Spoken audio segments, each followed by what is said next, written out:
Жақсы жаңалық, қазақ елі. Саламатсыздар ма, құрметті көрермендер?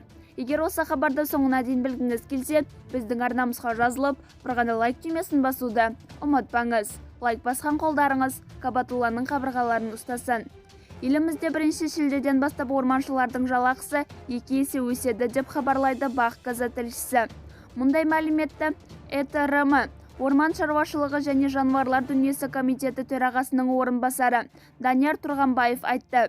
Бүгінгі күні ұлттық парктер мен қорықтарда 2525 адам жұмыс істейді.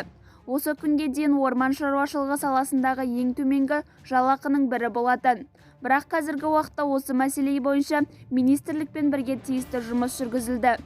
Енді 1 шілдеден бастап жалақы 100%-ға өсіреді деп көздеп отырмыз, деді Данияр Тұрғанбаев Қазгидрометке өткен брифингте.